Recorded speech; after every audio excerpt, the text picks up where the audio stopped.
en el capítulo 17 del libro de los Hechos. Hechos, capítulo 17.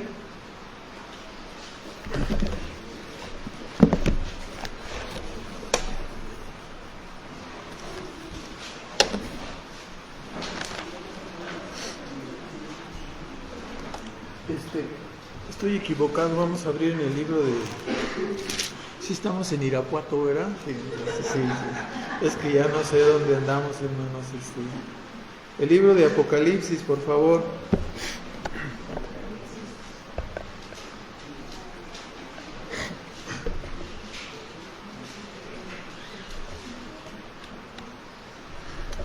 Vamos a mirar aquí el tema. Continuamos con el tema de la iglesia. Ahora es otra introducción más después de todo el trayecto que ya llevamos, y hasta, si Dios permite, en la siguiente ocasión comenzaremos a ver las características específicas de una iglesia del Nuevo Testamento. El día de hoy quisiera que nos fijáramos aquí en el capítulo 2 y 3, porque lo que tenemos aquí, en el siglo XVI hubo un gran despertamiento de la doctrina de la justificación solamente por la fe en el seno de la Iglesia Católica. Quiero que pongamos atención en esta parte, ¿no? O sea, hubo un avivamiento de la doctrina de la justificación solo por la fe en el seno de la Iglesia Católica. Esto obviamente trajo una división en la Iglesia Católica, y esto fue en el siglo XVI, y esa división se conoce como el protestantismo. Salieron muchas personas. Ustedes identifican los nombres de Lutero, Zwinglio, Calvino, Savonarola y otros que son conocidos como reformadores. Bueno, todos ellos salieron de lo que es el bloque que ahora conocemos como Iglesia Católica. En el siglo XVI se dividieron esas personas en virtud de todos los cambios y las desviaciones que había tenido este grupo. En lugar de manejar la salvación solamente por gracia a través de la fe, la salvación se convirtió en un negocio, y había venta de indulgencias, había indulgencias plenarias, había pagos, a tal grado llegó a tomarse todo este asunto como un negocio, que alguien pudiera haber preguntado: oye, entonces ¿cuánto me saldría aventarme a este cuate? No, pues tantas indulgencias. Pues espérame tantito, déjame juntar, ¿no? Ya cuando tenía, pues ya se lo echaba y entonces pagaba y ya era perdonado, ¿no? Entonces era un negocio, ¿no? Ya no era la salvación, ya no era la verdad lo que estaba predicándose, ¿no? Se corrompió, y la iglesia se convirtió, a través del sistema de indulgencias, a través de un sistema de obras, en un negocio, ¿no? Como ustedes saben, el propósito, todas las colectas tienen un propósito, ¿no? Esta colecta tuvo el propósito, este tipo de manejo de la salvación, o de manipulación o venta de la salvación, tenía como propósito la construcción de lo que hoy conocemos como la Catedral de San Pedro. Entonces, sí se logró el propósito, ¿no? Allí lo tienen ahora, ahí en Roma, ¿no? ¿Sí me explico? Entonces, eso trajo que las personas, pocas personas que quedaban ahí como una simiente, un remanente, los promotores del movimiento que protestó contra ese asunto fueron llamados así, hermanos separados o protestantes.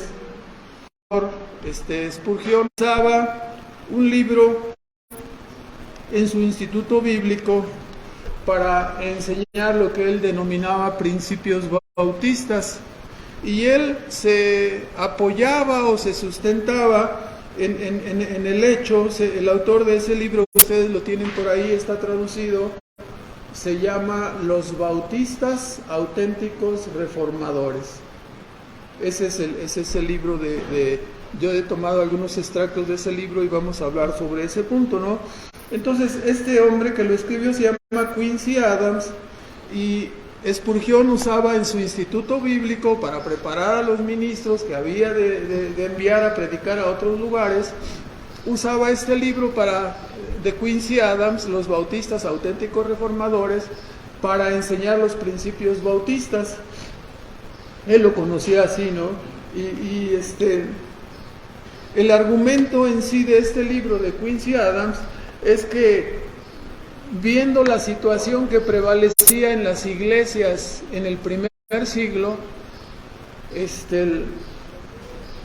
él decía que era necesario que las iglesias siempre estuvieran en una continua reforma, que nunca se acababa la reforma, que siempre había necesidad de observar y había necesidad de modificar o cambiar cosas que no estaban bien o que se estaban saliendo de la línea y volverlas a meter al camino, ¿verdad? Ese era su pensamiento. Entonces, desde su perspectiva, una iglesia puede permanecer sana si está siempre con un pensamiento de mantener un modelo bíblico y siempre viendo la necesidad de reformar o cambiar aquellas cosas que se están saliendo, ¿no? La Iglesia Católica tuvo el problema de que manipuló la salvación. Hasta la fecha sigue vendiendo la salvación, ¿no? Ya no a través de indulgencias, pero sí a través de sacramentos, ¿no? Y cosas así de esta naturaleza. Entonces, eso obviamente es un error. Y entonces este movimiento de reforma, recordándolo, tenía 3 postulados básicos. Solo este es latín, como soy malo para escribir en español, en latín soy peor, ¿no? Entonces, solo la escritura, solo por medio de la fe, y solo la salvación debe ser por la gracia, ¿verdad? Ahora ya en tiempos más modernos han sido añadidos a estos 3 postulados por los grupos reformados la idea de solo Cristo. O sea, los postulados iniciales de la reforma eran estos 3. La única norma de fe y práctica es la Biblia, solo la Escritura. ¿Sí? El único camino de salvación es solamente por la fe, no por las obras, ¿verdad? Solo la fe. Y el método de salvación que Dios usa es la gracia. Así como dice Romanos 4:16, es por fe para que sea por gracia. O sea, el medio usado es la fe, el sistema de salvación es la gracia, en contraste con las obras, obviamente, ¿no? Entonces, estos eran los 3 postulados iniciales que los reformadores, ya mencionamos Lutero, Zwinglio, Calvino, Savonarola y otros más, sostenían. Ya pasadas estas fechas, o fechas más recientes, ellos han ingresado estas nuevas, ellos les llaman solas, así las definen, ¿no? Y solo, este es soli, deo, gloria. O sea, a Dios solamente la gloria. Estas son estas letras usaba un gran compositor que era tan famoso que ya no me acuerdo cómo se llama, ¿verdad? Pero creo que era, no me acuerdo si era, ¿quién era? Sebastián Bach o quién era, ya no me acuerdo. Pero él escribía así, ¿no? Ya se los dejo de tarea, póngale ahí en internet, ¿no? Y él decía, cuando hacía sus composiciones, las terminaba y las firmaba Soli Deo Gloria. O sea, a Dios sea la gloria por esta composición, ¿no? O sea, esto lo hice yo, pero realmente yo soy una basura, a Dios sea la gloria. Entonces, esto fue integrado ya después todas estas son conceptos bíblicos. Si alguno come una cosa o no come otra cosa, si alguno come carne y otro come legumbres, todo lo que hagamos, hacerlo siempre para la gloria de Dios, ¿no? Lo que hagas. ¿Sí me explico? Solo Cristo es el camino de salvación, no hay ningún otro camino más, solo es la verdad y la vida. Entonces, todas estas olas se convirtieron en lo que conocemos ahora, ¿no? Como los postulados, ¿sí? Los postulados de lo que hoy conocemos como iglesias reformadas. Las iglesias reformadas sostienen estas 5 solas como la base fundamental de su creencia. ¿Ya? Ahora, habrá que agregar varias solas más aquí, muchas solas más, ¿no? Entre ellas, solo la iglesia local, ¿no? O sea, cuando menos tendremos que agregar esa, que es el tema que estamos estudiando, ¿no? Nada de iglesia universal e invisible, sino solo la iglesia local, porque eso es lo que sostiene el Nuevo Testamento. Esa sola no la han agregado. Ha de haber alguna razón por la que no la agregan, ¿verdad? ¿Sí? Las broncas que vinieron desde Inglaterra, después que se vinieron hasta los Estados Unidos en su formación de las, ¿cuántas son las colonias? 13 colonias. Entonces, hasta esas broncas ya no descendieron a Latinoamérica.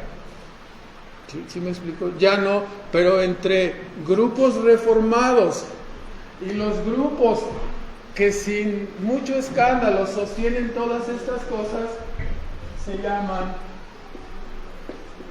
bautistas, que fueron los antiguos anabautistas.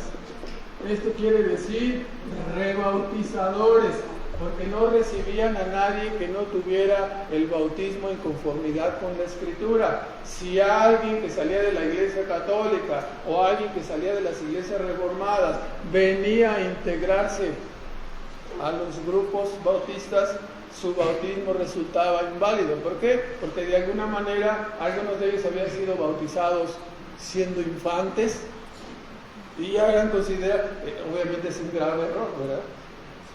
Entonces, cuando venían a los anabautistas, que después se llamaron a partir del siglo XVI y XVII como bautistas, nada más era un nombre peyorativo.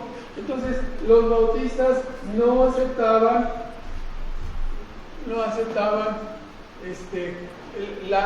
el bautismo de ellos. ¿Por qué no lo aceptaban? Usted me lo puede decir sencillamente, ¿no? ¿De dónde dijimos que vienen ellos? ¿De dónde se salieron? De la Iglesia Católica. Si alguien es bautizado en la Iglesia Católica y luego viene aquí con nosotros, ¿vamos a hacerle válido su bautismo de infante? ¿Por qué no?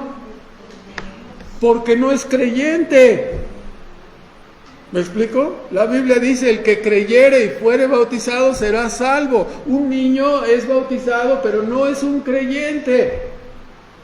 Cuando menos hemos aprendido por los conflictos y problemas, que ni siquiera un joven, hasta que alguien no es independiente de su casa, que ya quitó la mano de la bolsa de su papá y ya se la mete en la de él mismo, entonces ya es solo, ya es autónomo, ya es maduro, entonces ya puede vivir en una vida independiente, no está agarrado del mandil de la mamá ni de la bolsa del papá, entonces ya es alguien autónomo.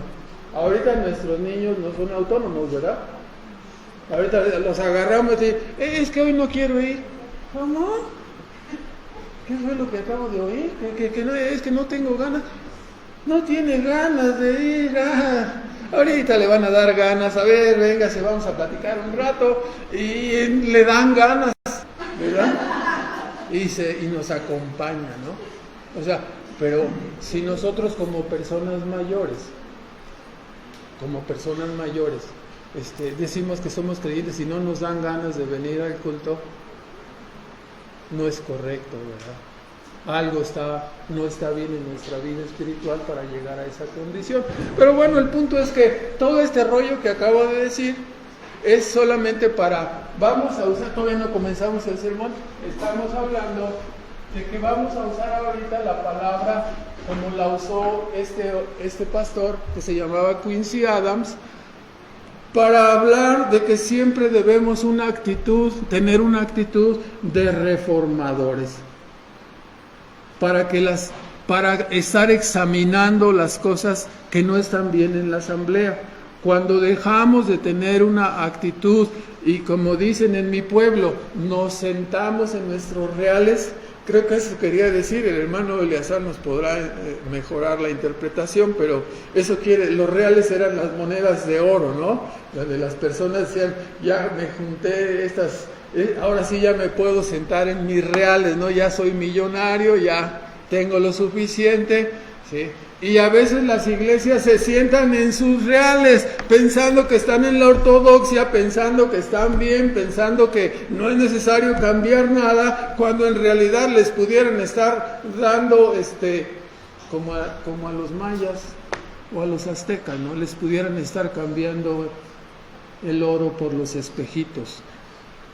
Entonces, siempre hay que tener una actitud, eso es a lo que vamos, de examinar, ¿sí?, si lo que nos dicen es conforme a la Escritura o no. Bueno, entonces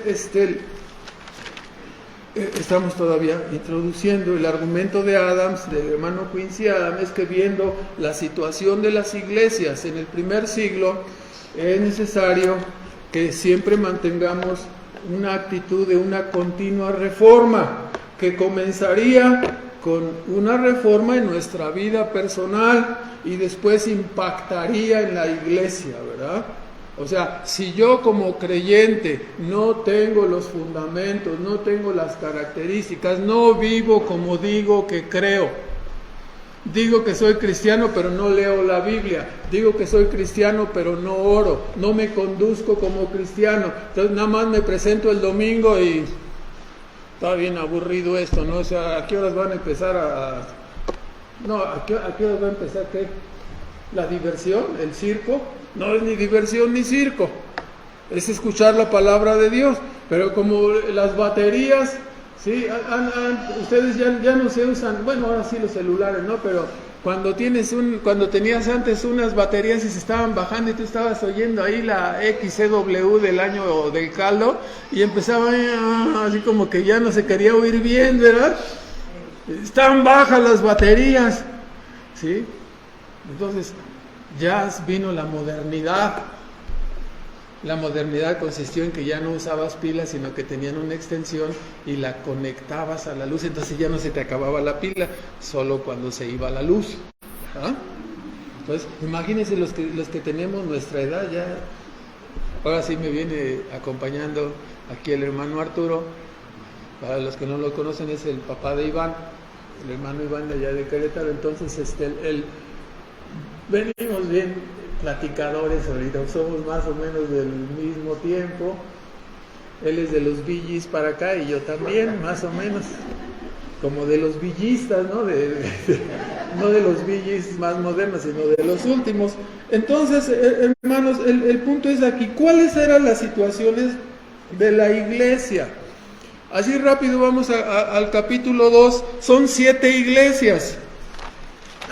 El análisis que tenemos, un análisis rápido, es la iglesia de Éfeso, donde Dios dice así en términos críticos, ¿no? Capítulo 2, versículo 4, la iglesia de Éfeso estaba mal, dice, tengo contra ti, la frase, tengo contra ti que has dejado tu primer amor, y la amenaza en el versículo 5, ¿sí? No puedes amar a Dios a medias, ¿no? No puedes amar a Dios tantito, no puedes amar a Dios el 3%, no, tienes que amarlo con todas tus fuerzas. Entonces Dios le censura a la iglesia, ¿qué cosa? Has dejado tu primer amor, ¿no? ¿Sí? Algunos que tenemos ya más de 40 años de casados, ¿sí? Y van a decir, no puedo decir más porque como aquí está mi hijo, entonces le va a ir a decir a su mamá. Entonces, hermanos, se pierde el amor, si no lo cuidamos, se rebaja. Ya no es igual. ¿Qué horas son? No son las 6:30. ¡Chin! A las 7 tengo que estar allá, decíamos, marcando. y apenas era nuestra novia, ¿verdad? Y el amor estaba, pero bien prendido, no vamos a marcar. O sea, como un trabajo, no era, ya ves que llegas y marcas la checada de entrada, ¿no? Y ya estábamos a las 7, estábamos ahí media hora antes, ¿no? La checada. ¿Sí? Pero ya cuando se pasan los años se enfría el amor y pues ya se te olvida hasta la tarjeta, ¿verdad? Entonces, Éfeso tenía ese problema, ¿no? Has dejado tu primer amor. La iglesia de Esmirna, solo hay 2 iglesias buenas aquí, la de Esmirna y la de Filadelfia. He visto muchas cuando nos tocó viajar por algún tiempo en la obra allí en Centroamérica, siempre vi muchas iglesias que se llamaban Filadelfia, ¿no? Entonces, ¿por qué? Porque la iglesia de Esmirna es una iglesia que no se le reprueba nada. Solamente se le advierte, ¿no? 2, 8 y 10 se le advierte que iba a sufrir una prueba muy fuerte y que se mantuviera fiel. Y a la iglesia de Filadelfia tampoco se le reprueba nada, pero se le advierte. Capítulo 3, versículo 7 y del 10 al 11, se le advierte que vendría también una gran prueba y se le dice, retén lo que tienes. Es que solamente ya me queda el 60% de batería, el 80%, guárdalo, ¿sí? Conéctate antes de que baje y ya se te acabe toda la pila, ¿no?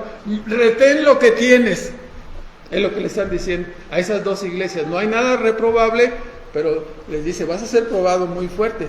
O sea, todos los que dicen que no hay pruebas en la vida cristiana y que el cristianismo es pura bendición, obviamente no han leído esta parte de las iglesias, ¿verdad? Las iglesias son probadas, los creyentes son probados. La vida de un creyente es así, suceden tragedias, desgracias. Entonces, habíamos la iglesia de Éfeso, dejó el primer amor. La iglesia de Pérgamo, dice versículos 12 y 14, ya no estoy leyendo los pasajes por causa del tiempo, pero ustedes lo pueden estudiar en su casa. Dice, tengo contra ti que tienes ahí unos que retienen la doctrina de Balaam y otros que tienes ahí a los que retienen a los nicolaitas. Algunos hablaban de que estaba infiltrada aquí esta iglesia por estas doctrinas equivocadas, donde eran llevados a practicar las obras y eran llevados a la práctica aún de la fornicación. Entonces, ¿qué estaba pasando en esa iglesia? En esa iglesia estaba pasando el asunto que estamos tratando ahora aquí. Esa iglesia no estaba haciendo disciplina contra las personas que se salían del modelo bíblico. Y Dios le está diciendo, tengo contra ti estas cosas. No podemos dejar de hacer lo que manda la Escritura porque la iglesia se pudre, la iglesia se corrompe.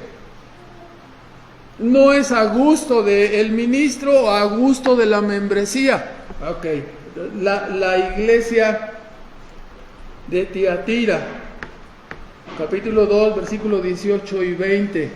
Tengo contra ti que tienes ahí a una mujer. No sé de dónde han sacado que las mujeres son rebeldes. Yo creo que han de haber leído la Biblia, ¿verdad? Pero hay cierta rebeldía. ¿Sí? Y había esta mujer Jezabel que enseñaba a participar de lo sacrificado a los ídolos e igualmente en la práctica de la fornicación. Era un mundo muy corrupto, como ahora, ¿no? Entonces Dios les está diciendo, estás reteniendo a esa persona que está haciendo daño a la iglesia, pero solo está practicando la fornicación y está invitando a otros a participar. Entonces, ¿cómo la voy a sacar? ¿Ah, sí?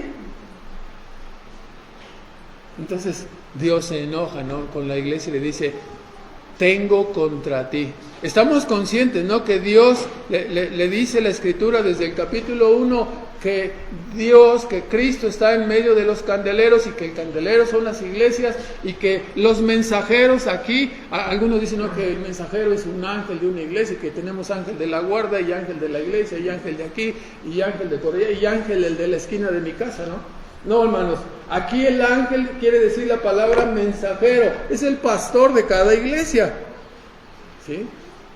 No está escribiendo el apóstol Juan a los ángeles que están en medio de nosotros y que cuidan la iglesia y cuidan a los creyentes. Le está escribiendo ¿a quién? Al mensajero de la iglesia. A él es al que le está escribiendo.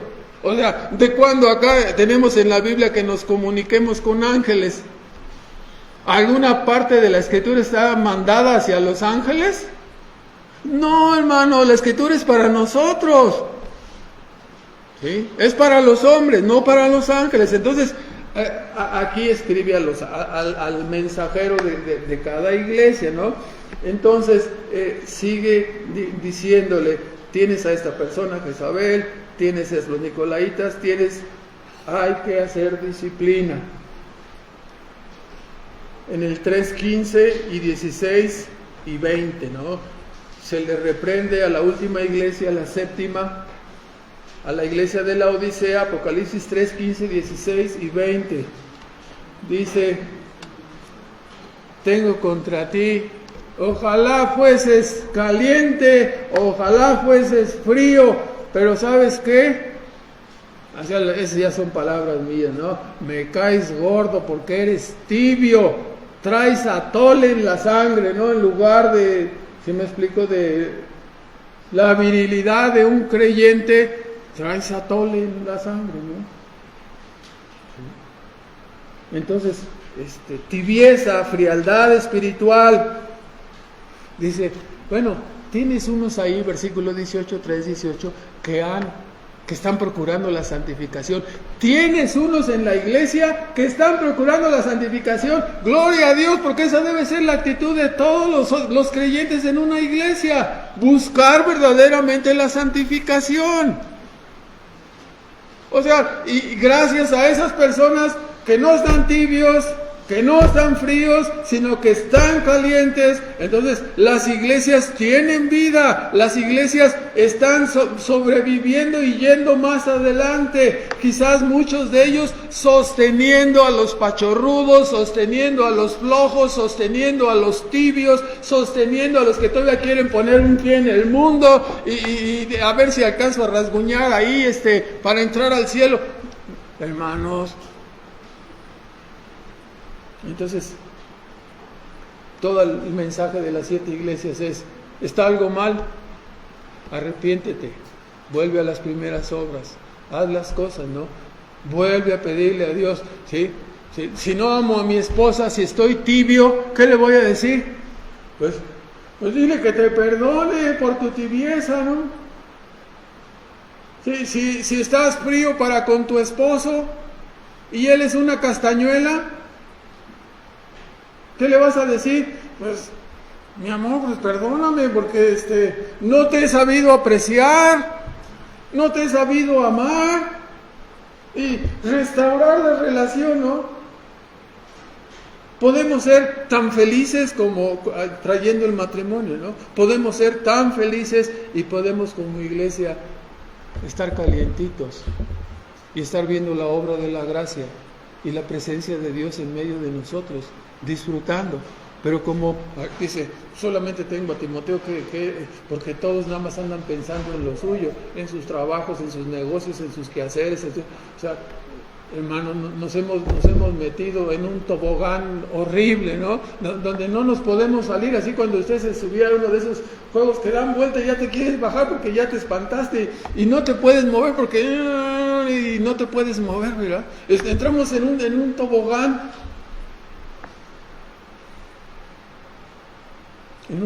de errores, en un tobogán de problemas, en lugar de deberíamos estar tan felices, deberíamos estar tan contentos de tener el privilegio de ser la iglesia donde Dios viene a morar y está atento a sus oraciones y está atento a sus cantos y disfrutamos. Dice que nosotros somos como piedras vivas donde Dios viene a morar. ¡Qué privilegio!, ¿no? No, espérate, es que esta es la Champions. Yo me quedo aquí en la Champions. Ya ve, a los hombres nos gusta el fútbol y quién sabe cuántos años tiene que a lo mejor no vemos la Champions, ¿verdad? No me avisaron el horario de los partidos. Siempre que tocaba la Champions, siempre andabas en quién sabe en cuál parte, ¿verdad? Y nunca había tiempo para todas esas cosas, ¿no? Pero siempre ha sido mejor estar con Dios, aunque no veas la Champions. ¿Me explico? Si te gusta el fútbol y la ves, pues qué bueno, ¿no? Pero si no, pues da lo mismo, ¿no? Ahora entonces, este es el punto. Vamos a ver entonces desde esta perspectiva lo que nos dice o nos recomienda nuestro amigo Quincy Adams, que él decía que debíamos tener siempre, ¿sí? Ya no te apures, ya se acabó la reforma, ya terminó la reforma, ya nosotros estamos bien. ¿Es así? No, hermanos, las iglesias siempre tienen que estar, ¿qué? Alertas, vivas, despiertas. ¿Sí? Si estamos hablando de la relación entre Cristo y su iglesia y la comparamos, ¿no? Como el Señor mismo la compara y dice que Cristo amó a su iglesia y se entregó por ella, y la iglesia se somete y se sujeta gustosa a todo lo que Cristo dice. No debemos permitir entonces que se entibie, que se enfríe y que las enfermedades espirituales carcoman y minen y destruyan una iglesia, ¿no?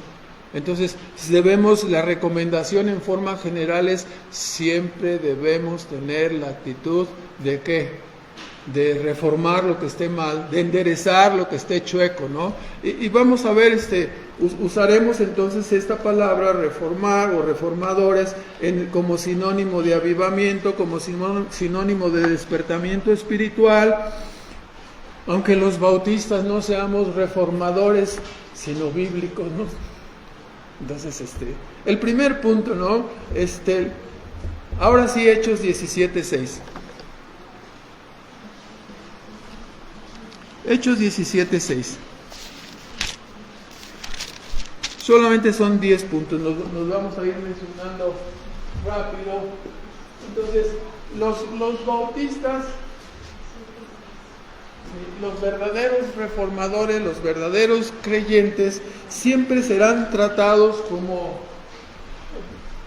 una traducción dice 17:6, revolucionarios. Es un revolucionario. Alguien que no está de acuerdo con el status quo, ¿no? Con la situación como está. ¿Qué quiere hacer? Cambios. Quiere enderezar lo que está chueco, ¿no? Ya tenemos 70 años de priismo, ¿no? Ya estamos cansados, entonces traemos iba a decir los morenos, pero ya mejor no digo nada, ¿verdad? Ya estamos cansados después de 4 años, pero no voy a hablar ya más de política.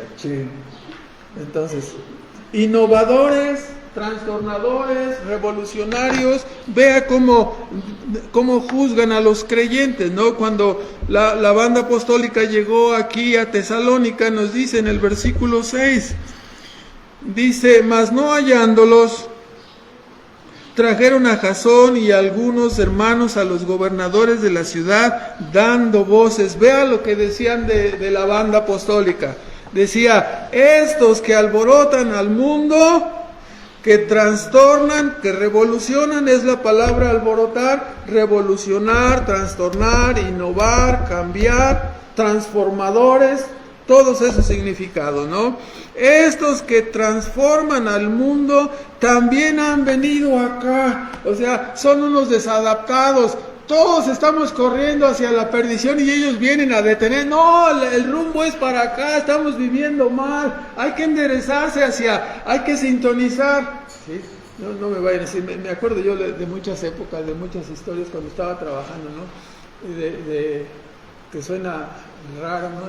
Entonces dice: haz un cambio de 180 grados, ¿no? Entonces, taca, 180 grados, ¿no? Y un día un líder sindical, andaba yo en esos trabajos, y me dice: licenciado, vamos a hacer, ya este año vamos a cambiar, ahora sí, dice, vamos a hacer un cambio radical de 360 grados, dije yo, o sea, imagínense, está sintiendo, o sea, voy a hacer un cambio de 360 grados, ¿no? Entonces, ¿cómo quedamos? Igual, ¿no? El cambio es de 180, ¿no? Para ilustrar el asunto, ¿no? Un revolucionario es un cambio radical. Ustedes van en contra del pensamiento del mundo, ustedes van en contra de las costumbres del mundo, la vida de ustedes es radicalmente contraria, son unos revolucionarios, no viven como las demás gente. ¿Cómo que no vas a ir a ¿cómo se llama la cosa? A la ceniza? ¿Cómo que no vas a ir ahora a las 3 caídas? ¿Cómo prendes el radio? Cuando nosotros éramos niños, ¿no? Ni el radio prendían nuestros padres, ¿no? ¿Sí? Tenías que hablar así como... O sea, porque si hablabas fuerte, tus papás te reprendían, ¿no? Porque decían, no, son los días santos, hay que hablar así, bajaban la voz, ¿no? ¿Sí me explicó? O sea, qué raro, pero era la costumbre, ¿no? Entonces, un verdadero creyente es un revolucionario, ¿no? Vamos a estar en contra de muchas gentes. Cuando Lot, otra ilustración, ¿no? Andan estos fanáticos diciendo, ¿no? Siguiendo ahí en el versículo 7, dice, estos que alborotan, que revolucionan, que trastornan al mundo, han venido acá, a los cuales Jasón, que es de aquí de nosotros, ha recibido, y todos estos hacen contra los decretos de César, diciendo que hay otro rey, que se sujetan a otro liderazgo que no es terrenal. Hablan de un tal Jesucristo que resucitó de los muertos. Es otro rey que gobierna sobre uno. ¿Por qué no quieres hacer esto? ¿Por qué no haces lo que todos los demás? Porque Dios me manda a hacer otras cosas. Cristo gobierna sobre mí, me compró con su sangre, yo le pertenezco. Oye, no, este cuate ya se hizo un fanático. ¿Vas a venir a trabajar el domingo? No voy a ir a trabajar el domingo. Tienes que venir, si no te corro. Pues córreme, pero no voy a venir el domingo. ¿Me explico? Entonces, este cuate, ¿qué le pasa? ¿Está loco? ¿Qué es? Un revolucionario. Entonces, la gente, como va corriendo en bola, así vamos, ¿no? ¿Cómo dice Cristo que era el camino del mundo? Ancho. Y todos caminan por ahí, ¿verdad? Y todos van igual. ¿A dónde van? A la perdición. Y el camino que conduce a la salvación es angosto, es sinuoso, es difícil, implica sacrificios. Solamente un loco, ¿no? Un revolucionario toma ese camino. ¿Cómo que vas a vivir contrario a los pensamientos del mundo? Pues sí. Y sirves a un rey y ni lo has visto. No hemos visto físicamente a Cristo, ¿verdad? Pero creemos en Él y le amamos y le obedecemos porque murió por nuestros pecados y nos salvó. Ahora entonces, ¿cómo miraban a Cristo? Como un revolucionario, ¿verdad? ¿Sí? Le acusaron de lo mismo, ¿no?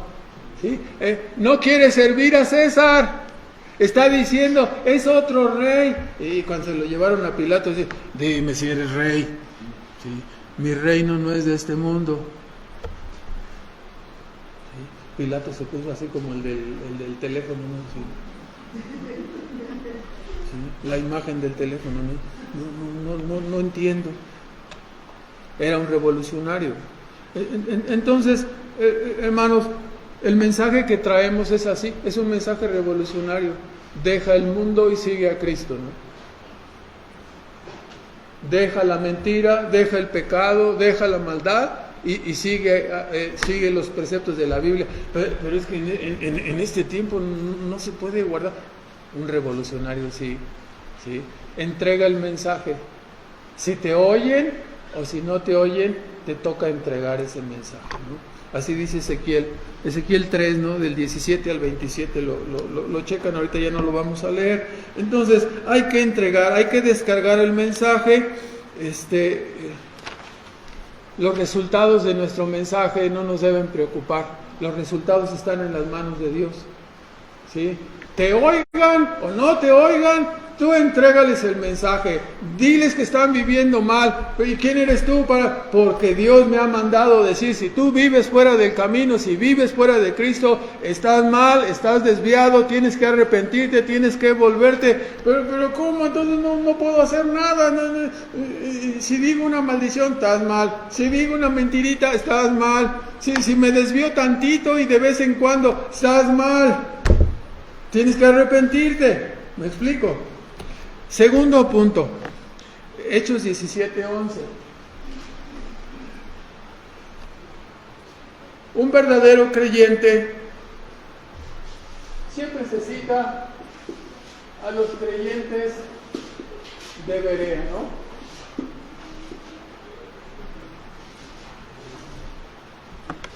Los creyentes de Berea, 17:11, ¿no? ¿Cuál era la característica de estos? Todos debemos tener el espíritu bereano, ¿no? ¿Qué es el espíritu bereano?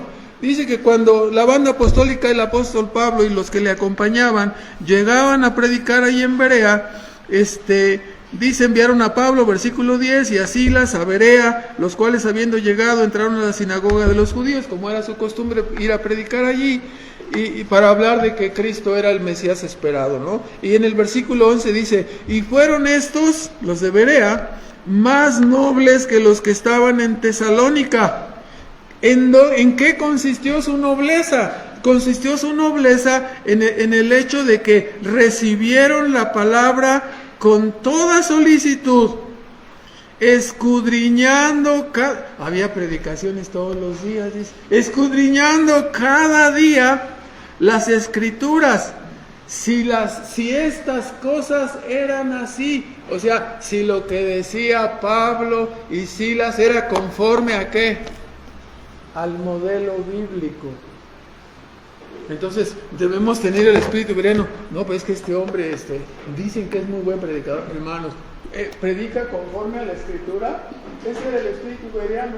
Confrontaba con la Escritura todas las enseñanzas. No nos debemos también tenemos sentidos, también tenemos discernimiento. Era una mentira, ¿no? Es una mentira católica del tiempo antiguo que decía, no, ustedes no pueden leer la Biblia porque ustedes no van a saber interpretarla. No, solamente que tengas un grado de obispado, cardenal, cabernal o alguna cosa así, ¿no? No, hermanos.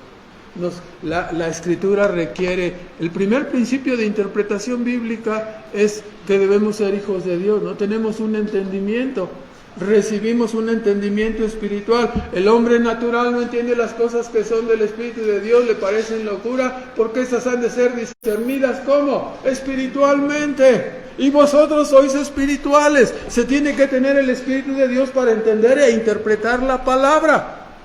¿Sí? La palabra es racional, la revelación, esto es la revelación, toda la Biblia, Antiguo y Nuevo Testamento, la revelación es racional, pero se requiere el Espíritu de Dios para interpretarlo y para entenderlo correctamente.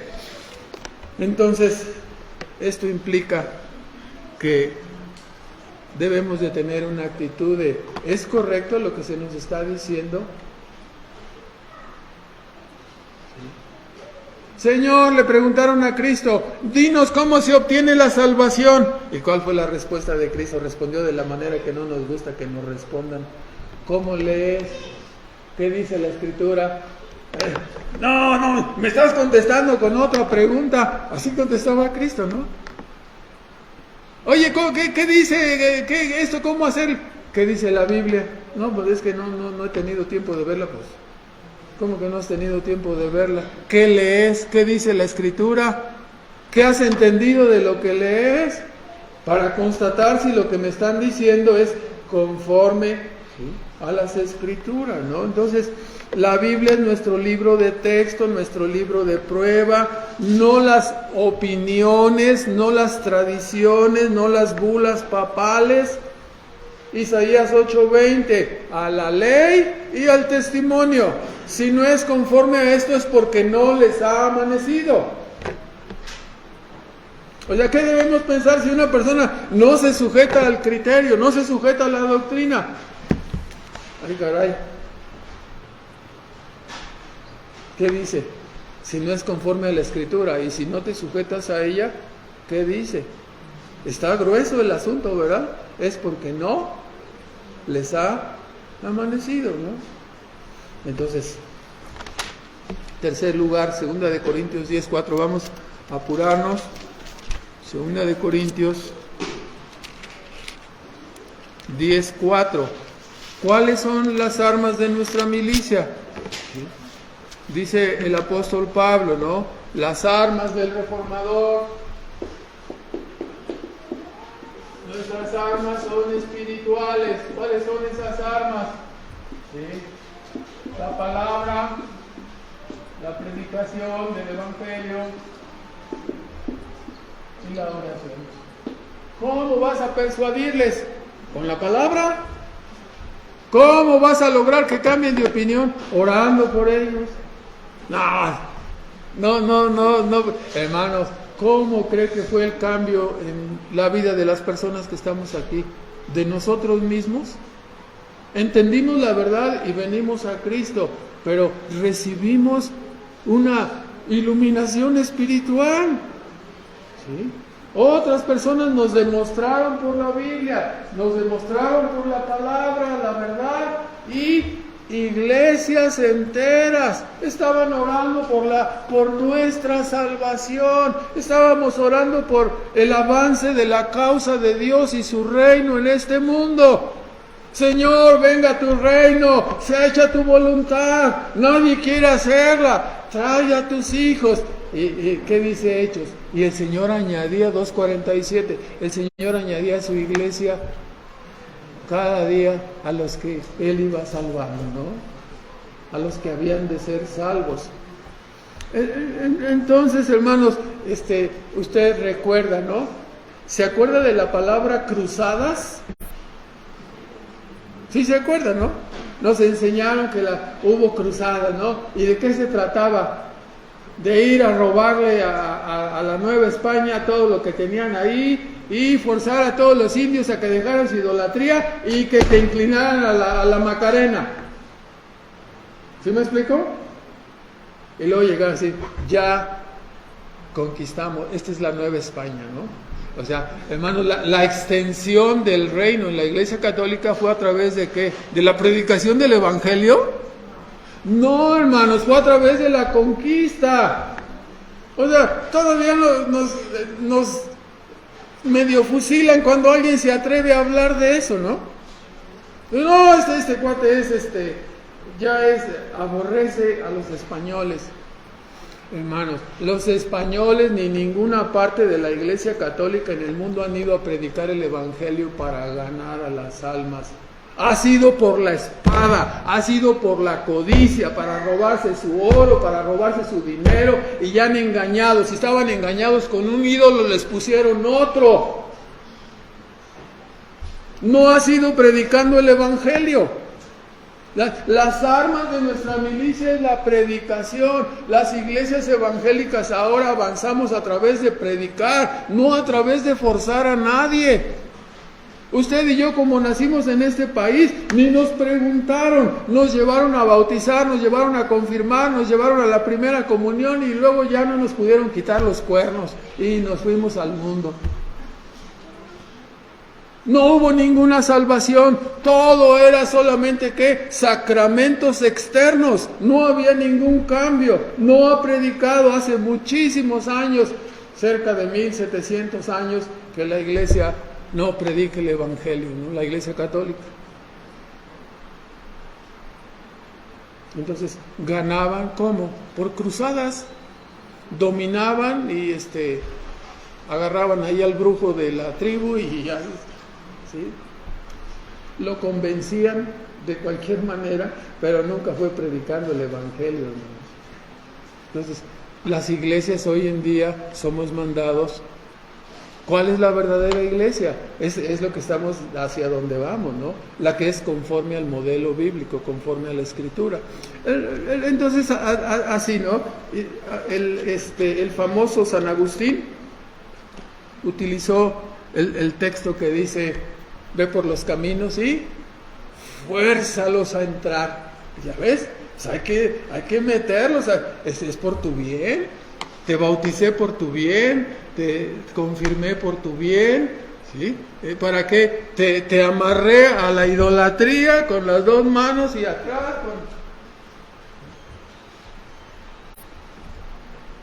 Por eso no nos podemos zafar. Señor, ¿sí? Estamos adorando a Baal, a las imágenes, a los ídolos sordos, ciegos, mudos, pero queremos que nos bendigas. ¿Por qué no bendices a México? No queremos ser tercermundistas, queremos ser primermundistas. ¿Sí? Qué curioso, ¿no? Que algunos países, con excepción de Japón, pero los que han pertenecido a la línea del primer mundo, siempre han tenido que ver con la verdad del Evangelio, con la verdad de la Biblia. Llámese países europeos, llámese países ingleses, llámese países americanos, ¿no? Solo examine la historia, no me crea si no quiere, examine la historia. ¿Y cuáles son los países tercermundistas? Los idólatras, los católicos, los ignorantes, los supersticiosos. Nos duele, ¿verdad? Sí. Fuimos conquistados. No, hombre, imagínate que nos hubieran conquistado los gringos. Hubiéramos estado inundados del Evangelio. ¿Sí? ¿Sabe usted, no? Que ha conocido, viajado un poquito hacia el sur de nuestro país. ¿Sí? Hay más iglesias evangélicas, ¿sí?, en Guatemala que en México, ¿no? ¿Por qué? Porque la Iglesia Católica no dejó entrar el Evangelio a México, no dejó entrar la Biblia. Estábamos cuidados, guardados, para que no me quiten mi mina de oro. Pues aquí estoy sacando todo de estos mensos. Perdón por lo de sacando. ¿Me explico, hermanos? Esta es la historia de un país, la historia de Latinoamérica, hermanos. La historia del catolicismo. Algunos nos aborrecen porque predicamos estas cosas, pero hermano, es la historia, no se puede negar. Entonces, los verdaderos creyentes vamos a examinar siempre, ¿no? ¿Qué armas utilizas? No, pues aquí los tienen por la fuerza. No, hermanos, los creyentes, persuadidos por el Evangelio, ¿sí? Dios responde nuestras oraciones y salva a sus hijos. Ahora, no vamos a forzar a nadie, ¿no? En ese sentido, la labor ministerial, la labor de la predicación, implica la denuncia, la confrontación. El mundo dirá paz, pero Cristo dijo, no, si hay un convertido en tu casa, ¿qué va a pasar? La espada, ¿no? Se va a dividir la familia, ¿por qué? Porque es un revolucionario, no, déjanos en paz, nosotros estamos bien, nosotros estamos adorando a nuestra Virgencita, ¿qué nos vienes a molestar? No, se van a condenar, les pido que se despierten, que se vuelvan. Y muchas familias se aferraron a su catolicismo. Mateo 15.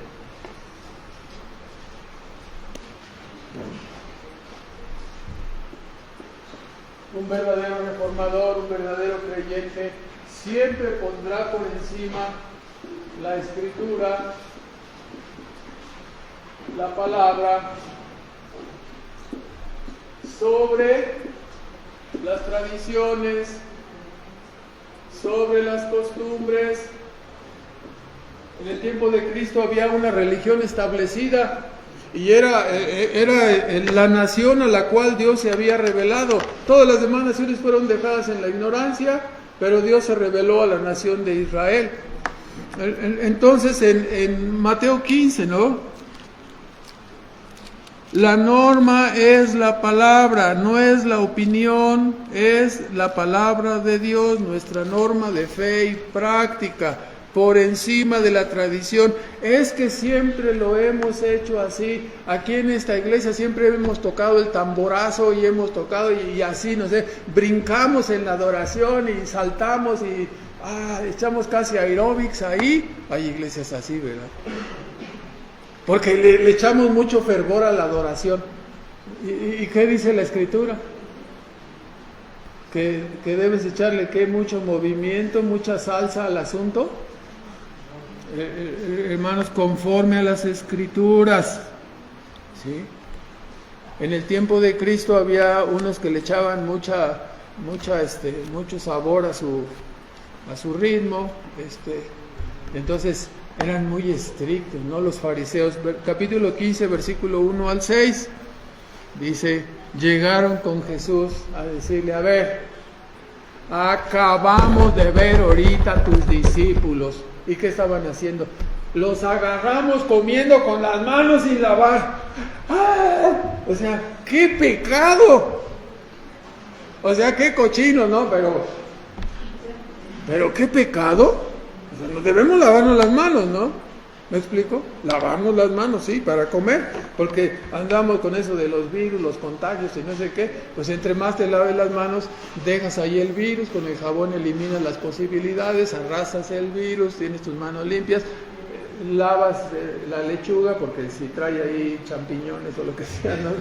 Lo que traiga, entonces ya para comértelo, ¿no? ¿Me explico?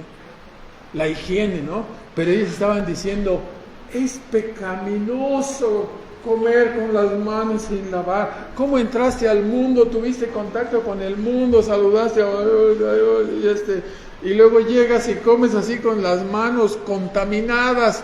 Estás metiendo el pecado. Hermanos, siempre el problema, ¿se acuerdan que hablábamos de la influencia platonista, ¿no? La influencia de Platón. ¿Dónde mora el pecado, hermanos? ¿En las manos? ¿En los pies? ¿En el hígado? ¿Acá en la espalda? ¿Dónde mora el pecado? Uno quisiera que le dijeran, ahí en el dedo gordo, pues tendrías que poner el dedo, si ahí mora, y entonces tendrías que poner el dedo y échale, y paz con la espada o con y ya nos libraríamos del pecado. Pero hermanos, no mora ahí. ¿Dónde mora el pecado? Mora en el alma de la persona. El cuerpo es solo un instrumento.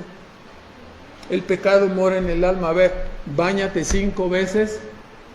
¿Qué le haces al pecado? ¿Con agua caliente? No. ¿Con agua fría? No. Con agua tibia. Báñate todas las veces que quieres con la temperatura que aguantes. No le vas a hacer nada al pecado. Porque el pecado está en el alma, ¿no? Entonces, fijarse en el hecho de comiste con las manos sin lavar. ¿Qué es lo que contamina? La respuesta de Cristo es así, ¿no? Puede leer el pasaje paralelo, Marcos 7 o Mateo 15. Dice, lo de lo que entra, dijo Cristo, no es lo que contamina. ¿Qué es lo que contamina? Lo que sale. Porque del corazón sale, ¿qué? Del alma de la persona salen, ¿qué? Los pensamientos necios, las mentiras, los engaños, las maledicencias. Todo, entonces no es lo que entra, porque lo que entra, si son papas fritas o si es jamón serrano, igual va a ir a dar a la letrina, ¿no? Entonces, la palabra es la que nos enseña, ¿no? Dice, pero es que es la tradición de los ancianos, le dijeron a Cristo. Aquí está capítulo 15, dice, respondiendo, dice, versículo 2, 15:2, ¿por qué tus discípulos traspasan la tradición de los ancianos que no se lavan las manos cuando comen pan? Dice, ustedes traspasan el mandamiento de Dios por vuestra tradición, porque el 5.º mandamiento que dice, un voluntario rápido, se están tardando, honra a tu padre y a tu madre, ¿no? ¿Sí? Ese era el mandamiento que estaban transgrediendo, ¿sí? El papá necesitado, pero no te puedo ayudar porque esto que traigo aquí, mira, todo este billetote, pero es para ofrendar. Entonces, mejor muérete tú de hambre, pero yo no puedo dejar de ofrendar, ¿no? Y ahí voy a ofrendar, ¿no? Aunque mi pariente se esté muriendo de hambre. ¿Era correcto? Cristo les dijo, están transgrediendo ahí, ¿sí? Porque el mandamiento es honra a tu padre y a tu madre, y ustedes se zafan de esa responsabilidad. ¿Cómo? Diciendo, es que esto tenía para ayudarte, pero ya no puedo porque eso lo voy a ofrendar. ¿Sí? Qué espiritual soy, ¿verdad? Esto es para la ofrenda, ¿no? ¿Y mi papá y mi mamá que se mueran de hambre? No. Entonces, bueno, nunca debemos poner las tradiciones, ¿sí? Ni las costumbres por encima de la palabra de Dios, ¿no? Entonces, muchos evangélicos modernos y muchos católicos de nuestro tiempo están arraigados en costumbres y tradiciones, sea católicas o sea evangélicas. Ellos son los fariseos modernos. Aunque oyen la Escritura, la rechazan por las costumbres aprendidas. ¿Sí? ¿En dónde dice que levantas la mano para tomar tu decisión? ¿En dónde dice que pase al frente? ¿En dónde dice? No hay ninguna parte que el evangelismo sea así. ¿Sí? Sin embargo, ellos dicen, no, pues es que así todos lo hacen. Entonces, ¿está autorizado porque todos lo hacen? ¿Dónde dice que el hombre con su libre albedrío se autorregenera? En un versículo que nos digan, no hay ninguno. Pero ellos están predicando que tú te salvas a la hora que tú decides. Cristo dijo, si no naces de nuevo, ¿qué problema, no? Si no naces de nuevo no puedes entrar en el reino de Dios. ¿Y cómo lo voy a hacer? ¿Cómo le voy a hacer? ¿Cómo voy a nacer espiritualmente? ¿Qué? Ya sé, me voy a meter otra vez así a los 65 años al vientre de mi madre. No estás pensando mal. Se trata de un nacimiento espiritual. ¿Y cómo le hago? Zambúllete 100 veces ahí. No, 7 veces en el río Jordán. No, ¿cómo entonces? Es de Dios. No es por es Juan 1, 11, 12 y 13, ¿no? ¿Qué nos dice ahí? Que no es por voluntad de los hombres, por voluntad del varón, sino que es de Dios. Entonces, no puedes nacer de nuevo tú solito, ni por tu decisión, ni por la decisión de otro, ni por la imposición de manos del otro, ni aunque el otro se tire al suelo por ti. No puedes nacer de nuevo más que de que Dios te conceda un nacimiento espiritual. Pero esa es la costumbre. Entonces, ¿cómo vamos a saber cuándo alguien verdaderamente es de Dios? Si no le invitas a que levante la mano, si no le invitas a que pase al frente. ¿Y tú para qué quieres saber? ¿Es tu reino o qué? ¿Para qué quieres saber? ¿Sí? ¿Es tu reino? ¿Tú los vas a dirigir y gobernar? ¿O son hijos de Dios? ¿Son nacidos del Espíritu Santo? ¿Son nacidos de arriba? Le pertenecemos a Dios, no le pertenecemos a nadie más. Le pertenecemos a su reino. Él gobierna. Eso es ser un cristiano. Que Dios, que Cristo gobierne sobre tu vida. Le pertenecemos a Él. Puede llevarnos como mártires o puede no usarnos. Puede hacer lo que quiera con nosotros.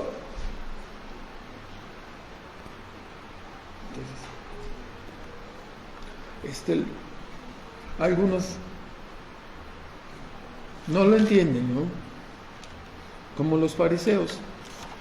Es que esta es la tradición de libre albedrío y de tome su decisión y pase al frente. Tradiciones no bíblicas. Hermanos, en una ocasión visitando también en Centroamérica nos oyeron así hasta esta palabra, ¿no? Cuando empezamos a hablar de estas cosas, cerraron su Biblia, se levantaron, era una convención de ministros ahí en la ciudad en un vecino país, para no decir nada, en un vecino país del norte del sur. Entonces, ya no supimos dónde quedó, ¿no? Pero todo iba muy bien, estaban fascinados con las enseñanzas, hasta que a alguien se le ocurrió decir que todos esos métodos evangélicos modernos de levante la mano, pase al frente, tome su decisión, a lo mejor en lugar de estar llenando el cielo, estamos llenando el infierno. Hasta ahí nos oyeron, cerraron sus Biblias y nos agarraron casi a pedradas. ¿Estuvo mal lo que se dijo? A lo mejor no fue en el tono, no fue en el momento, pero eso sucedió en una convención y todo lo que iba así como a todo dar, se estrelló el avión. Así como los aviones no van a aterrizar y ya estamos llegando, abróchese los cinturones, y ya se quemó el avión y ya se estrelló. Así nos pasó. Iba todo tan bien y luego se quemó el avión y se estrelló por una tradición evangélica. En quinto lugar, híjole, se me hace que no nos vamos a llegar vamos a tratar de llegar hasta la mitad. Quinto lugar, Juan 18:36.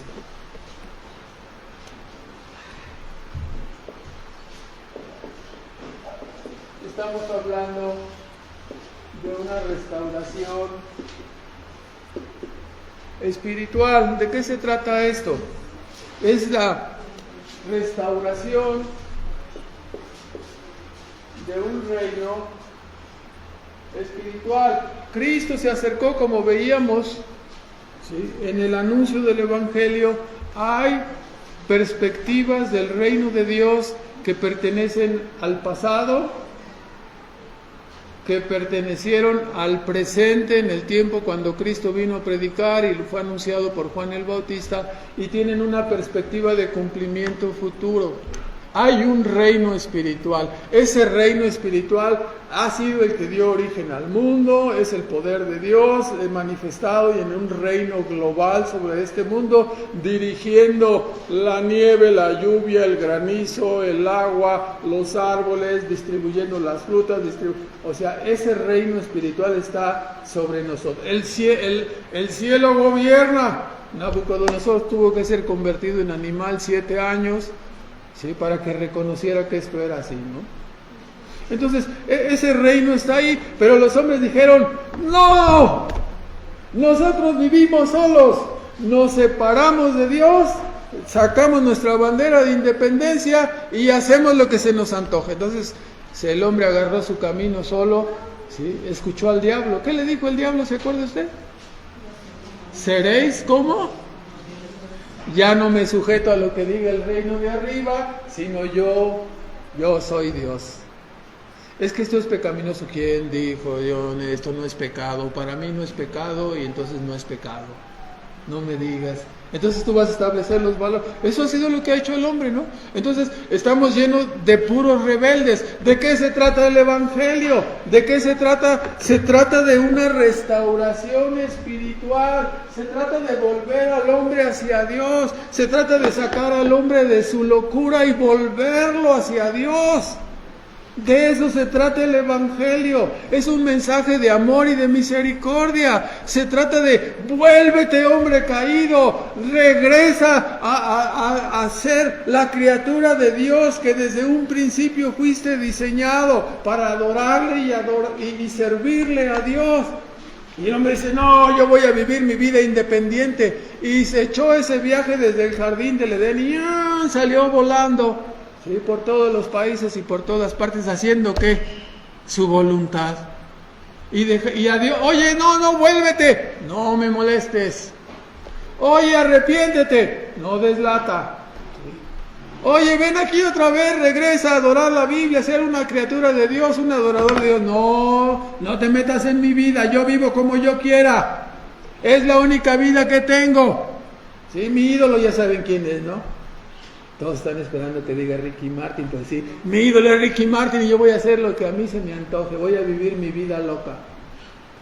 Entonces, no, vuélvete a Dios. No, me niego. ¿Qué hace el Evangelio? Llamarte. Sí, es la restauración de un reino espiritual. ¿Por qué? Porque el otro es el reino caído. El otro es el reino del cual el enemigo de nuestras almas, el enemigo de Dios, es el que comanda y dirige este mundo hacia la perdición. Es el enemigo de Dios y enemigo de nuestras almas. No va a la deriva, es estudiado. ¿Sí? Desviando a los hombres ¿de dónde? Del camino de la verdad. ¿Sí? La frase de Cristo no fue una chiripada. ¿Qué fue lo que dijo Cristo? Juan 14:6, se lo sabe usted de memoria, ¿no? Yo soy ¿qué? El camino. ¿El camino de qué, hermanos? El camino de regreso a Dios, el camino del retorno, de donde nos conduce el arrepentimiento a volver a una relación viva con Dios. Al paraíso con Dios, al cielo con Dios. Yo soy la verdad. El diablo predica la mentira. ¿Y yo soy qué? La vida. De lo cual la vida terrenal es solo una semejanza, una semblanza. Pero hay una vida eterna. Que estaremos con Dios o separados de Dios. Entonces, ¿de qué se trata el Evangelio? ¿De qué se trata? De que ya llegó el reino.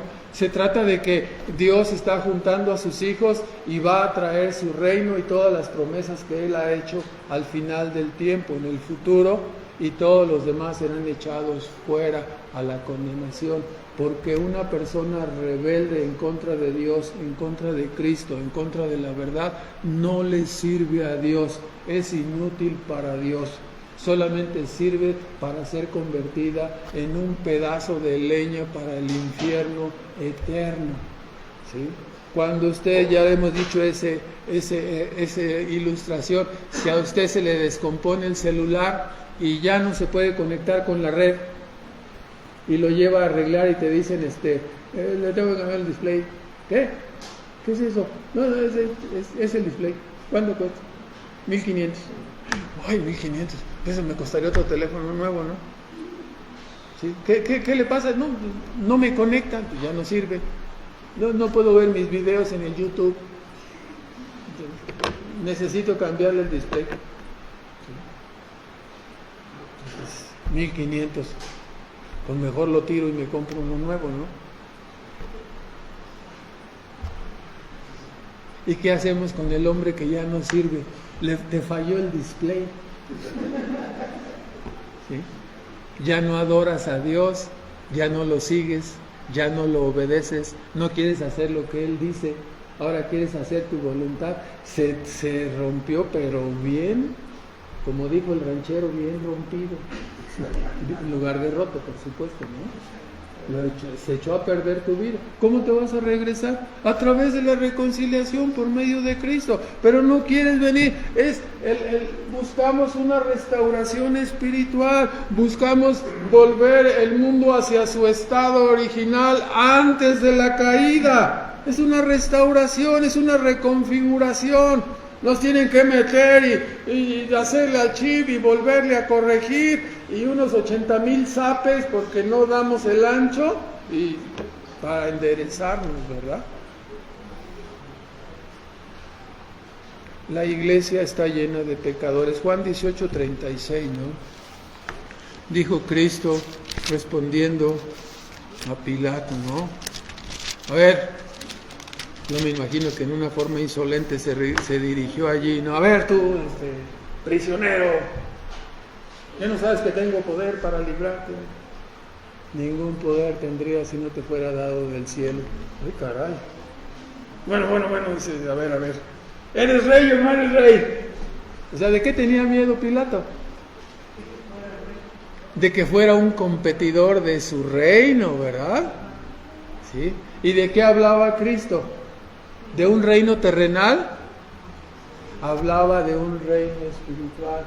¿Qué le dijo? 18:36, mi reino no es de este mundo.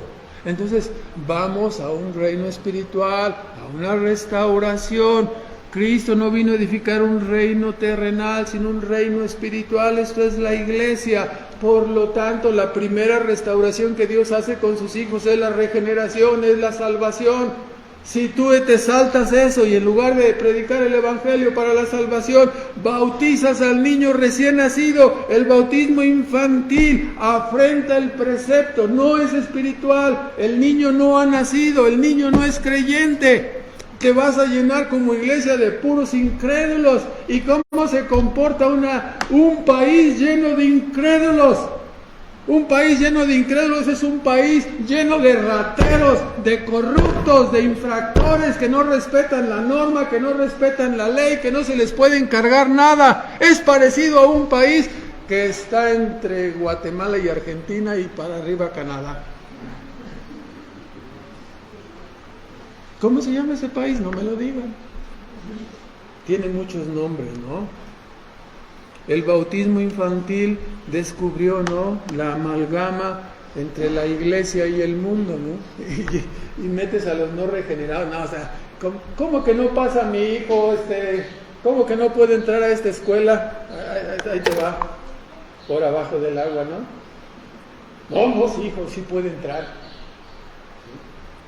Yo cuento una broma que les da risa, ¿no? Pero es adecuado en este momento. Dice, vino uno con su perro y le dijo, Padre, quiero que mi perro entre al cielo y lo quiero bautizar. No, espérate, estás equivocado. No dice, le doy 10,000.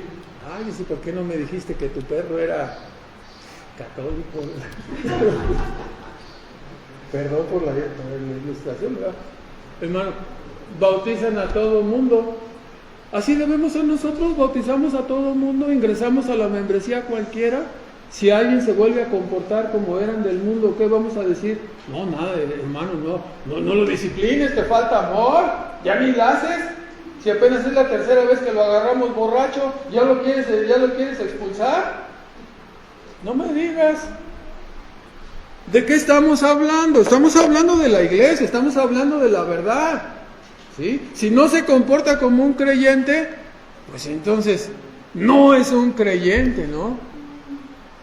Si pide prestado y no paga, ¿qué es? Un defraudador. No, lo que pasa es que tú no tienes amor. Hermanos, por favor. Nos sujetamos a las normas, es una restauración de un reino espiritual. El bautismo infantil corrompe la pureza de la iglesia porque no son creyentes. Igual la doctrina del libre albedrío es una doctrina perniciosa, le roba la gloria de la salvación a Dios, colocándola en las manos del hombre. ¿Sí? ¿Cuándo te salvaste tú? No, yo tomé mi decisión, a ver, deja acordarme. Sí, fue el 4 de enero a las 4 de la tarde con 15 minutos exactamente. Sí, ¿te autorregeneraste ahí? ¿Quién se puede autorregenerar?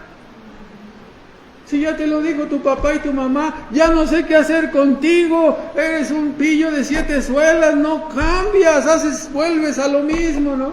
Algunos que hicimos perder la paciencia a nuestros padres, ¿no? Por cómo éramos. Nos dijeron, eres así, y resulta que no. Bueno, los que piensan que fueron salvados por su decisión hay que recordarles, ¿no? La Biblia dice que Dios ha querido que sea la salvación por gracia para que toda la gloria sea de Él, pero en el caso que tú te salvaste por tu decisión y por tú levantar la mano y pasar al frente, gloria a ti por la salvación, gloria a ti por tu decisión de ese momento, ¿no? Qué feo se oye, ¿no? Gloria al hombre. No, hermanos, la salvación es de Dios y es por medio de la regeneración a través del poder de la palabra, la oración de la iglesia, la palabra predicada, y de ninguna manera es una restauración espiritual que los hombres no estamos acostumbrados a hacer. El ejemplo de siempre es de Jeremías, ¿no? ¿Puede el negro cambiar el color de su piel o el leopardo lo estampado de sus manchas? ¿Así también vosotros podéis hacer el bien estando acostumbrados a hacer el mal?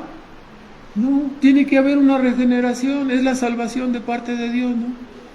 Jeremías 13:23 creo es el texto, ¿no? Ahora, para terminar, no vamos a terminar, pero voy a enunciar y nada más, ¿no? Porque si no, ya no terminamos, ya van a ser las 3 para las 2. El verdadero creyente, el verdadero reformador, siempre procurará la preservación. Los voy a poner ahora de este lado, aquí ya voy a borrar esta parte.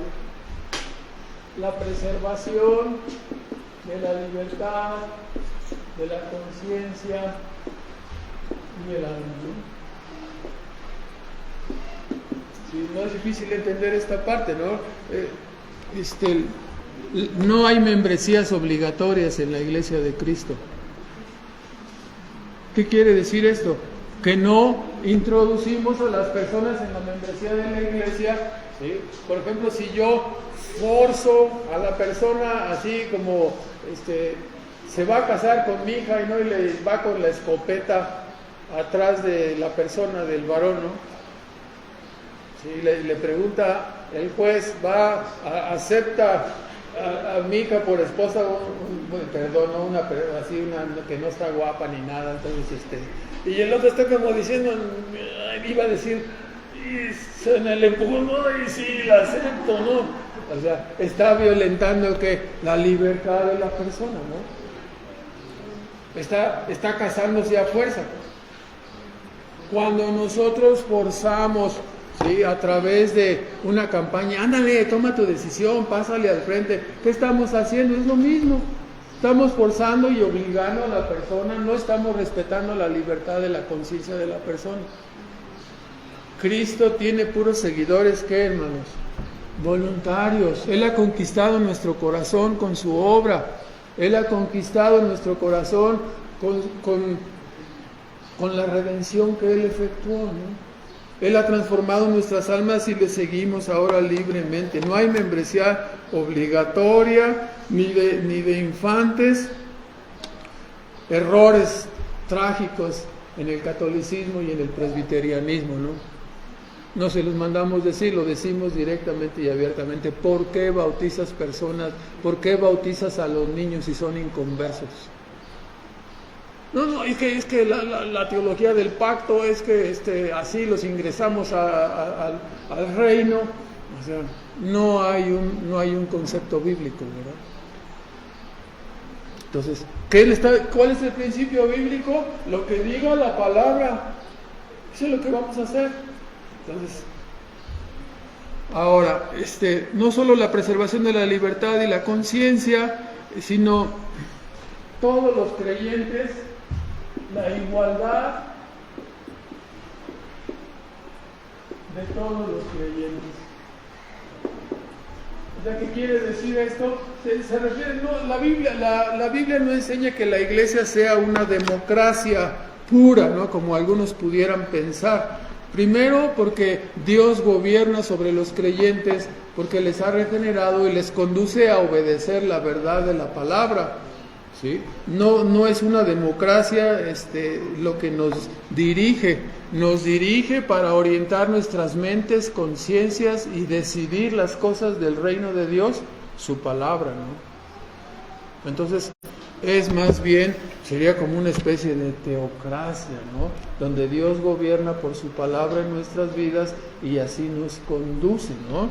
Entonces, los discípulos somos iguales, no hay jerarquías, no hay cardenales, no hay arzobispos, no hay no hay oficios extraordinarios, ¿no? En algunas iglesias, no es que este cuate no sabe predicar, pero sabe administrar, entonces es anciano gobernante, aunque no sirve para predicar. No vemos eso en la Escritura, ¿no? El pastor, el ministro, es el encargado de gobernar en la iglesia, ¿no?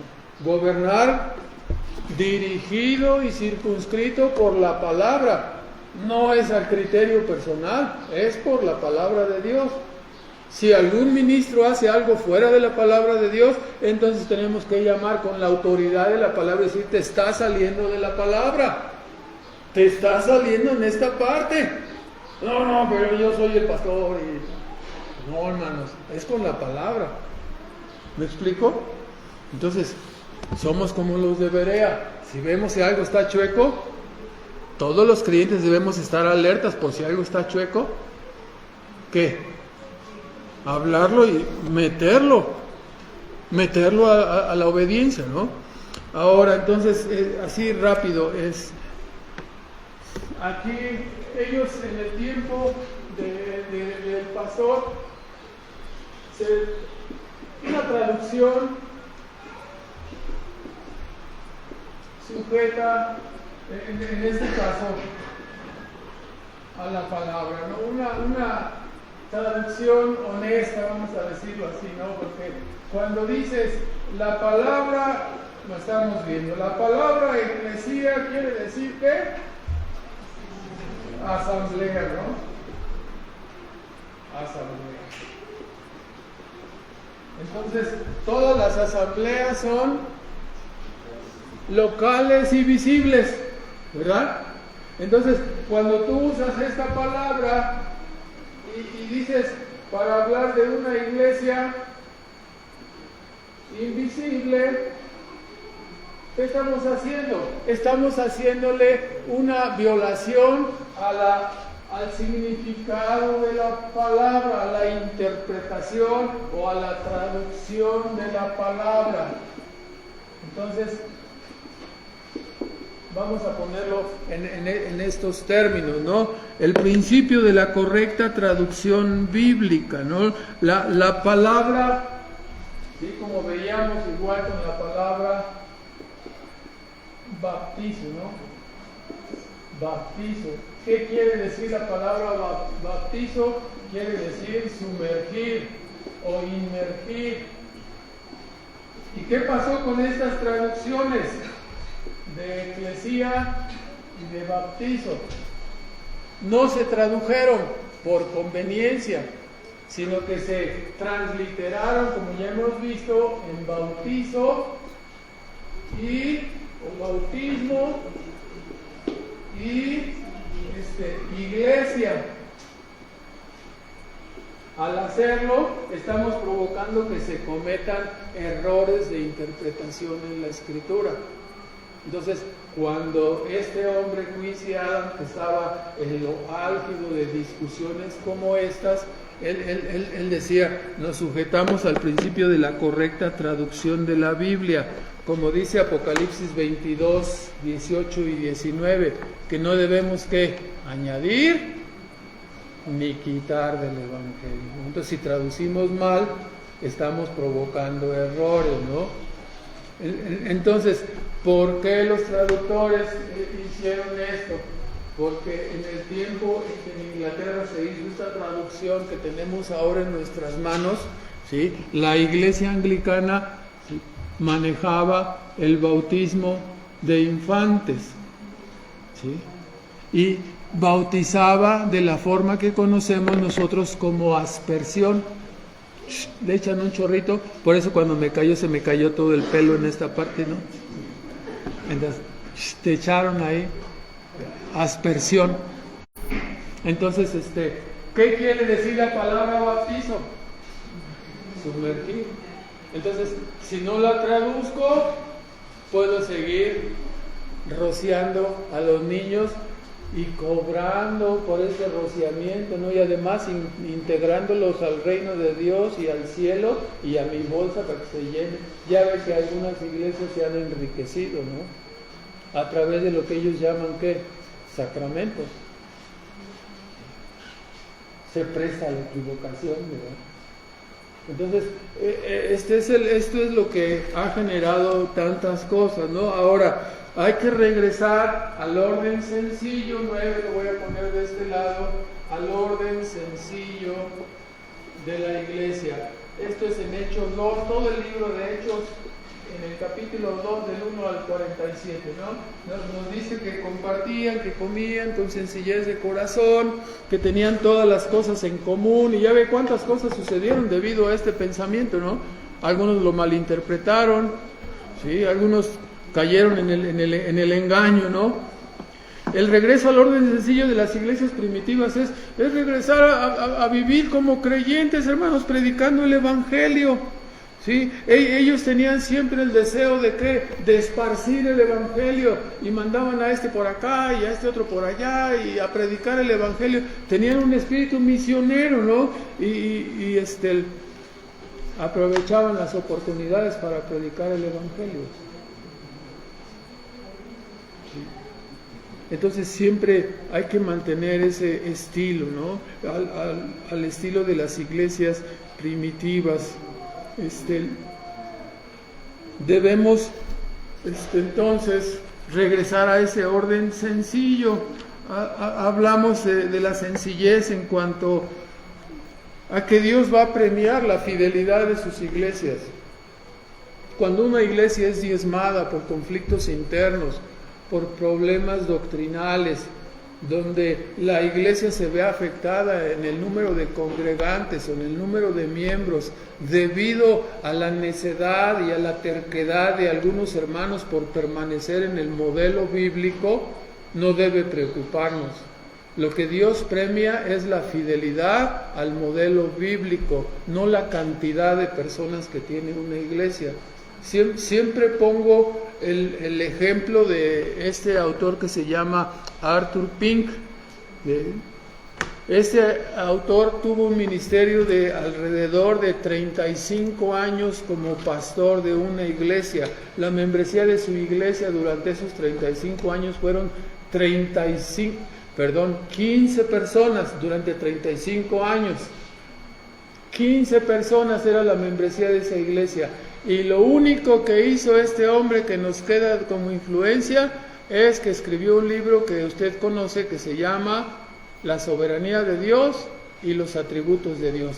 Eso fue todo lo que... Para eso sirvió su vida. Nada más que su vida sigue impactando hasta nuestro siglo, ¿no? Y sus escritos siguen teniendo un impacto ya no sobre 15 personas, sino sobre millones de personas. Entonces, ¿qué queremos? ¿Tener una multitud y aunque haya de chile, de dulce y de manteca? ¿O tener una iglesia fiel? ¿Sí? Vea por favor Mateo 25, 21. ¿Qué es lo que nos dice la Escritura? Si Dios necesitara multitudes, hermanos, nos reuniríamos en el Estadio Azteca y no aquí. No, dice 25, en el versículo 21. Administrando las cosas terrenales, no hablamos aquí de los talentos. Dios le dijo a la persona, ¿no? Uno le dio 5, a otro le dio 2, a otro le dio 1. Y en el versículo 21 dice, y su Señor le dijo, junté otros 5, dice, bien, buen siervo y fiel. Sobre poco has sido fiel, sobre mucho te pondré. O sea, si me diste 10, o me diste 5, o me diste 1, ¿qué es lo que al que tenía más o al que tenía menos, qué es lo que está premiando Dios? ¿No eran los 10 o los 5 o lo 1? No, ¿qué está premiando? La fidelidad. Entonces, no importa el número, importa que seamos fieles en qué, en lo que tenemos, en lo que Dios nos ha dado. ¿Sí?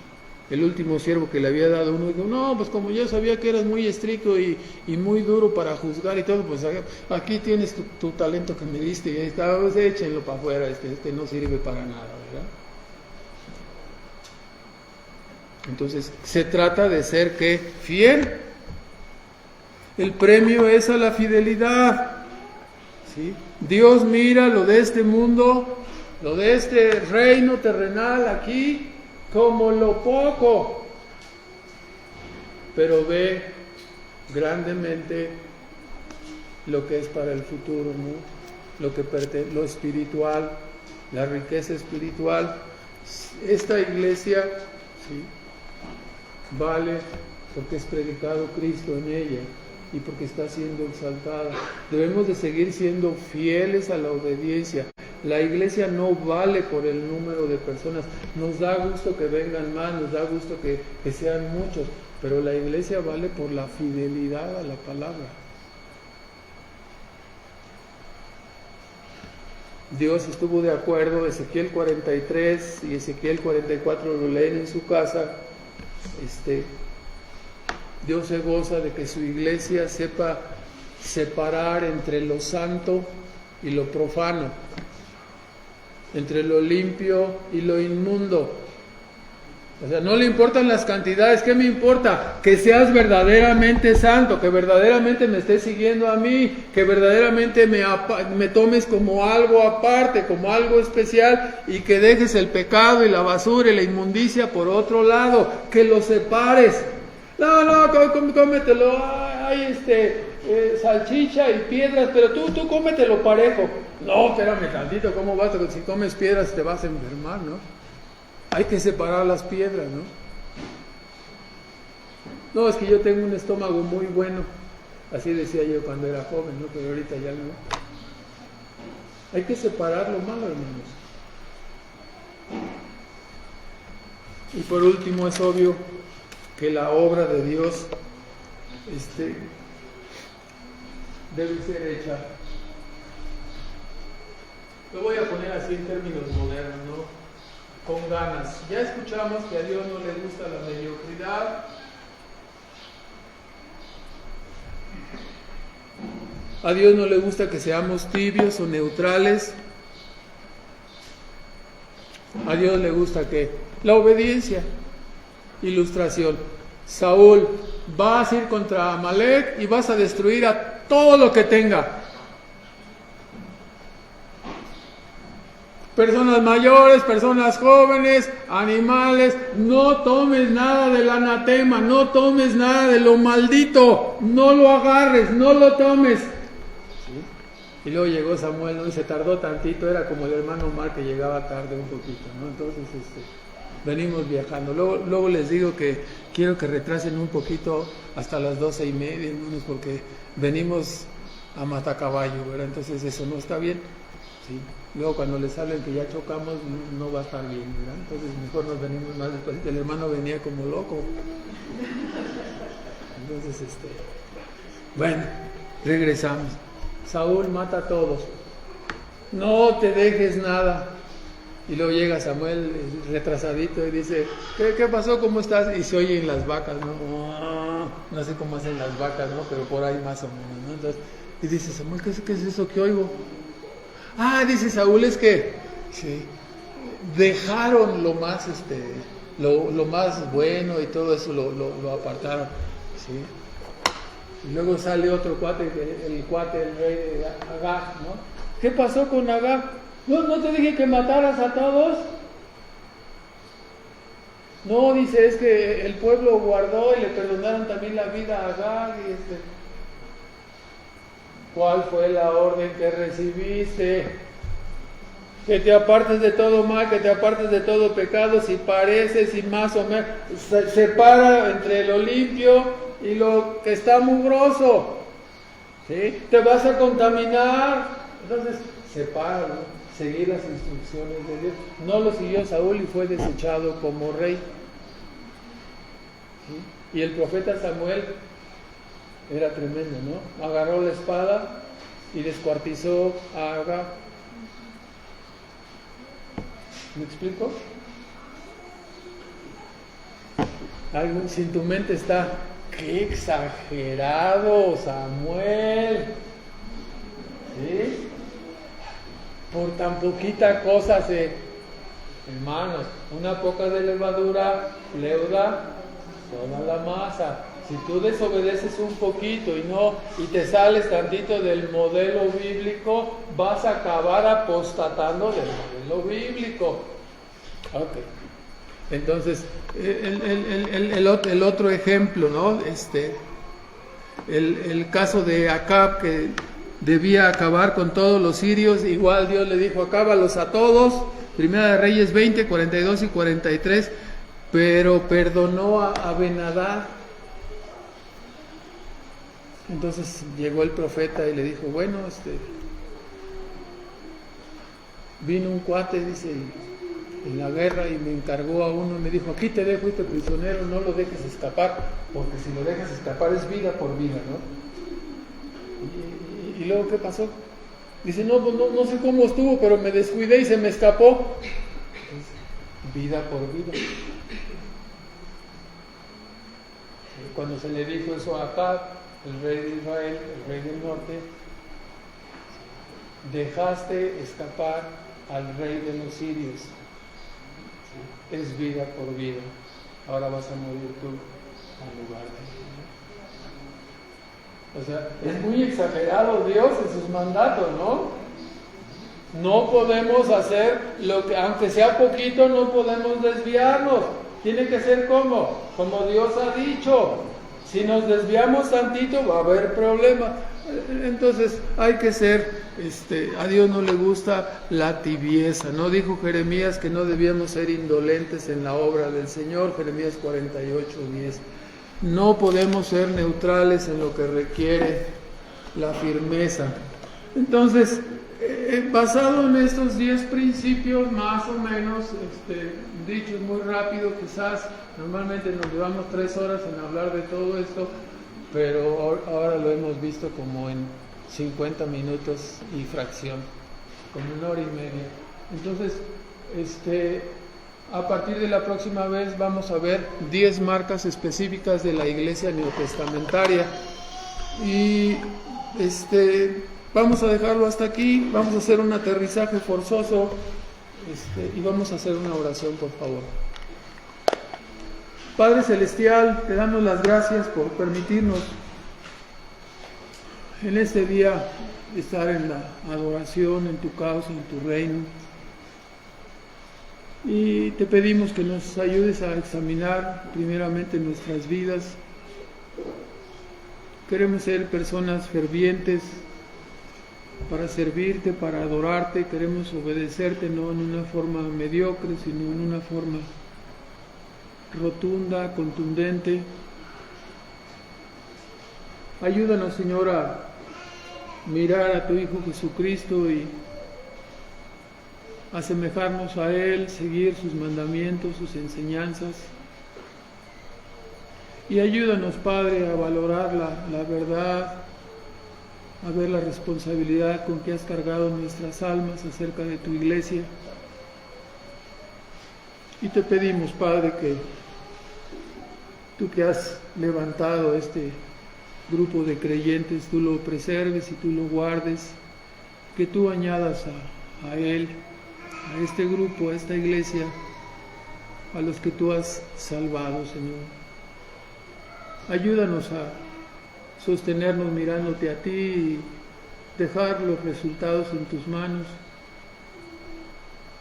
Nuestro gozo y nuestra alegría y nuestro privilegio es ser tus hijos. No importa si fueran uno, si fueran muchos. Ayúdanos a ser fieles y obedientes. Te damos las gracias por tu palabra y te rogamos que nos ayudes a enderezar y corregir las cosas que sean necesarias en esta asamblea, Señor, para honrarte y para glorificarte. Y ayúdanos, Señor, en la sanidad de las heridas que han sido causadas en tu iglesia, Señor, y rogamos que tú la preserves, le sanes y avives los corazones de cada uno de tus hijos para que esta asamblea sea una asamblea ferviente y donde tú te complazcas en venir a morar, Señor. Te pedimos todas estas cosas y te damos las gracias en el nombre de Cristo Jesús. Amén.